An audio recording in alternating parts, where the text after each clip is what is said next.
News টুডেতে আপনাদেরকে স্বাগত। আমি দেখে নিশ্চয়ই এই মুহূর্তের বিশেষ কিছু খবর। নীতি আয়োগের বৈঠকে অপমানিত মুখ্যমন্ত্রী মমতা বন্দ্যোপাধ্যায়। রাজ্য বিধানসভায় পড়ল তার আঁচ। সোমবার মানুষ ভূঁইয়া নিন্দা প্রস্তাব পেশ করেন। পাল্টা বিরোধিতায় সরব বিজেপি। প্রতিবাদ জানিয়ে ওয়াকআউট করলেন বিজেপি বিধায়করা। বিধানসভার বাইরে বেরিয়ে এবং ক্ষোভ গেরুয়া শিবিরের।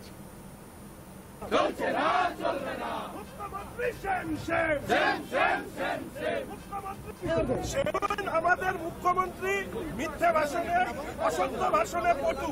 ফলে তিনি যে কথা সাংবাদিকদের সামনে বলেছেন সেই কথা ইতিমধ্যে নীতি আয়োগের পক্ষ থেকে সেটাকে খারিজ করা হয়েছে। বলা হয়েছে যে তার সময় শেষ হয়ে গেছে, তারপরে তিনি সেখান থেকে বেরিয়ে গিয়েছেন। উনি নীতি আয়োগের মিটিং এ যাবেন যাবেন না, যাবেন যাবেন না, পেন্ডুলামের মতন নড়ছিলেন। গিয়েছিলেন নাটক করতে, বাইরে এসে নাটক করেছেন। সেই নাটকের এখানে আলোচনা, এইটা আমরা মনে করি সংসদীয় গণতন্ত্রের পক্ষে বিপজ্জনক। নীতি আয়োগের বৈঠকে অপমানিত মুখ্যমন্ত্রী মমতা বন্দ্যোপাধ্যায়। রাজ্য বিধানসভায় মানুষ ভূঁইয়া নিন্দার প্রস্তাব পেশ করতে বিরোধিতায় বিজেপি। প্রতিবাদ জানিয়ে ওয়াকআউট করলেন বিজেপি বিধায়করা। সেই প্রসঙ্গে মন্ত্রী চন্দ্রিমা ভট্টাচার্য কি বলেছেন শুনুন। আমরা তো এই বিষয়ে মাননীয় অধ্যক্ষ দুপক্ষকেই যুক্তরাষ্ট্রীয় কাঠামো মেনে এবং সংসদীয় গণতন্ত্রকে মর্যাদা দিয়ে দুপক্ষকেই বলবার সুযোগ দিই। তিনজন সম্মানীয় বিধায়ক এবং সম্মানীয় বিধায়ক বললেন, কিন্তু তারপরে বলবার পরে বাকি সরকার পক্ষের থেকে যারা বলছেন তাদের কথা শোনার মতো ধৈর্য নেই। অর্থাৎ তারা শুনবেন না, এটা তারা ঠিক করেই নিয়েছেন যে তাদের মতন করে তারা বলবেন। তারপরে তাদের বিরুদ্ধাচরণ করে সরকার পক্ষ যদি কিছু বলে তাহলে সেটা তারা শুনে জবাব দেবেন, সেটা করবেন না। তাহলে বোঝাই যাচ্ছে যে এই যে অসত্য কথা বলার যে অভিযোগ তোলা হচ্ছে মাননীয় মুখ্যমন্ত্রীর কে কেন্দ্র করে, আমি বারবার বলছি, সদনেও বলেছি যে মাননীয় মুখ্যমন্ত্রীর অসত্য বলার প্রয়োজন হয়, তাই তিনি তিনবারের মুখ্যমন্ত্রী, একবারের নন। তিনি যেমন সরকার পক্ষে যারা আছেন তাদের মুখ্যমন্ত্রী, তেমনি বিরুদ্ধে যারা রয়েছেন তাদেরও তো মুখ্যমন্ত্রী। তা অসংসদীয় ভাষা যে ভারতের কেন্দ্রীয় অর্থমন্ত্রী যে ব্যবহার করলেন, তার জন্য কি একটুও মনে হলো না যে এই ভাষাটা অসংসদীয়, এর একটা প্রতিবাদ করা উচিত? মহিলা যারা রয়েছে বিধায়ক, তাদেরও একটু মনে হলো না যে এটা বলা উচিত? কারণ আপনি দেখবেন যে ফলস শব্দ অথবা ফলসহুড শব্দ, এটা কিন্তু মিথ্যাচার, অর্থাৎ মিথ্যা কথা। এই মিথ্যা কথা বলা কেন্দ্রীয় অর্থমন্ত্রী বলেছেন, আমাদের মাননীয় মুখ্যমন্ত্রী বলেছেন।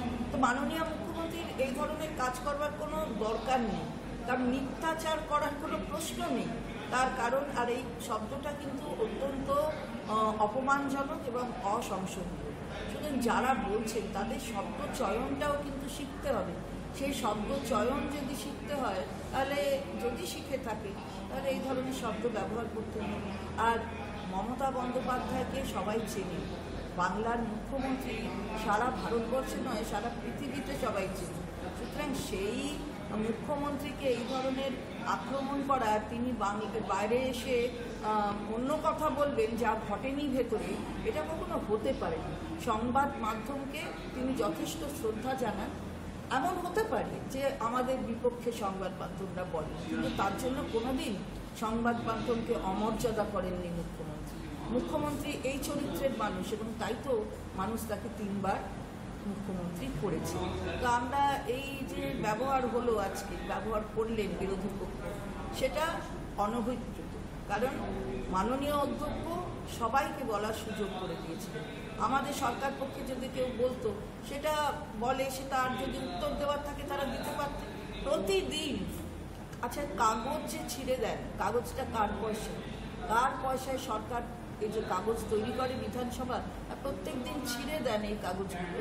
এটা তো মানুষের দেওয়া পয়সায় কাগজ ছাপা হয়, কিন্তু সেটা অপমান নয় মানুষকে, বাংলার মানুষকে অপমান নয়, বিধানসভায় যারা আপনাদের পাঠিয়েছেন তাদের অপমান নয়? প্রতিদিন এই কাজটা করেন, আজকেও করেছেন। জলপাইগুড়ির দিনবাজারে পুলিশের ওপর গুলি চালানোর ঘটনায় অধরা দুষ্কৃতীরা, আর এরই মধ্যে ভাইরাল হয়েছে গুলি চালানোর সেই ভিডিও। সিসি ক্যামেরায় ফুটেজে দেখা যাচ্ছে পুলিশ পেট্রোলিং ভ্যানে দুষ্কৃতীদের গাড়ি ধাওয়া করার ভিডিও। একজন দুষ্কৃতীকে ধরে ফেলে পুলিশ। ওই দুষ্কৃতীকে পেট্রোল ভ্যানে তোলার চেষ্টা করতেই পুলিশকে লক্ষ্য করে পরপর গুলি চালায় আরেক দুষ্কৃতী। প্রাণ বাঁচাতে আটক দুষ্কৃতীকে ফেলে রেখেই এলাকা ছাড়ে পুলিশ। গাড়িটি ও অভিযুক্তদের শনাক্ত করে খোঁজ চলছে।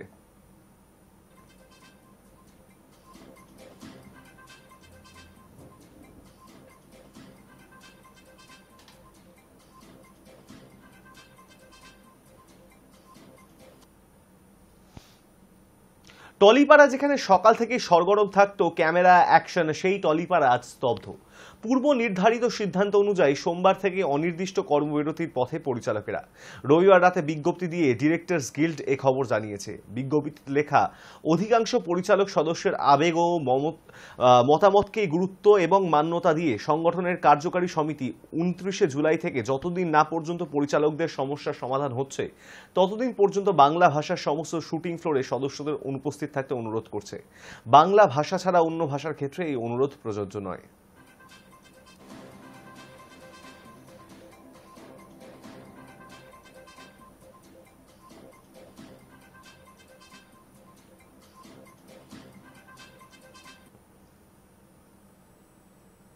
আমলা হওয়ার স্বপ্ন নিয়ে পড়তে এসেছিল তারা, কিন্তু সে স্বপ্নই রয়ে গেল। পড়তে গিয়ে জলমগ্ন কোচিং সেন্টারে মৃত্যু হলো 3 পড়ুয়ার।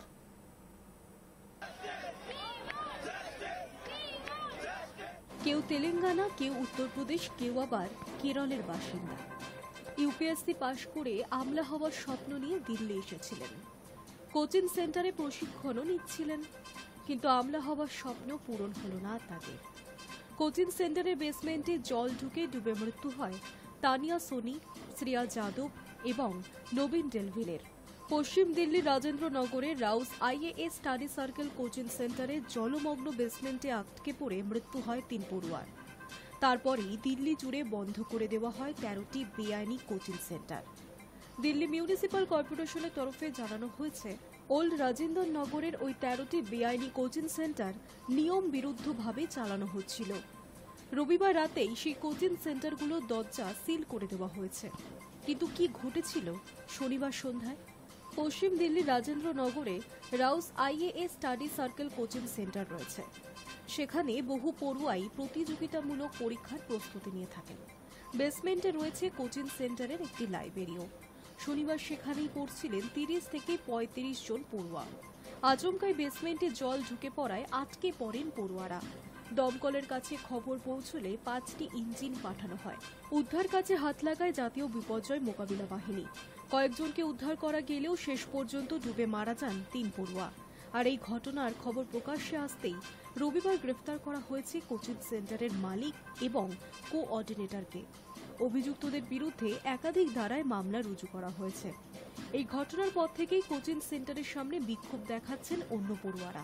কর্তৃপক্ষের উপযুক্ত শাস্তির দাবিও জানানো হয়েছে। High news network.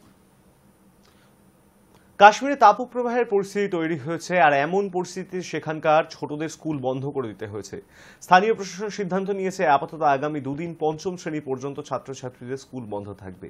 কাশ্মীর প্রশাসন রবিবার যে নির্দেশিকা জারি করেছে তাতে বলা হয়েছে, তীব্র গরমের কারণে 29 এবং 30 জুলাই কাশ্মীরে ছোটদের সমস্ত ক্লাস বন্ধ থাকবে। তবে স্কুলের শিক্ষক শিক্ষিকা এবং কর্মচারীদের ছুটি থাকছে না। সরকারি এবং বেসরকারি স্কুল উভয় ক্ষেত্রে এই নির্দেশ কার্যকর হবে।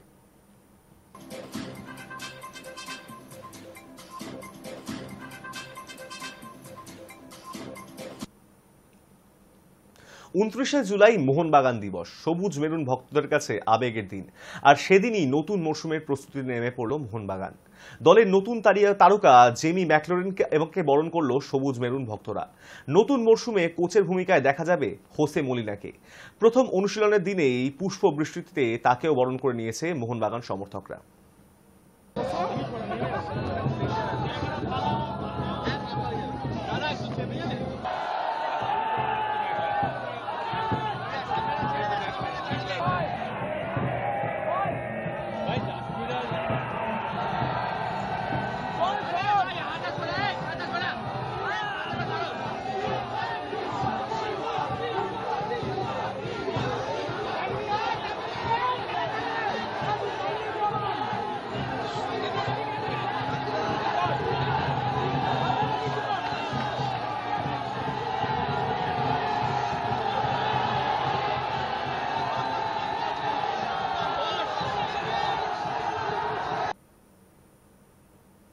নিউজ টুডে এখন এই পর্যন্তই। দেখতে থাকুন হাই নিউজ, নির্ভীক নিরপেক্ষ।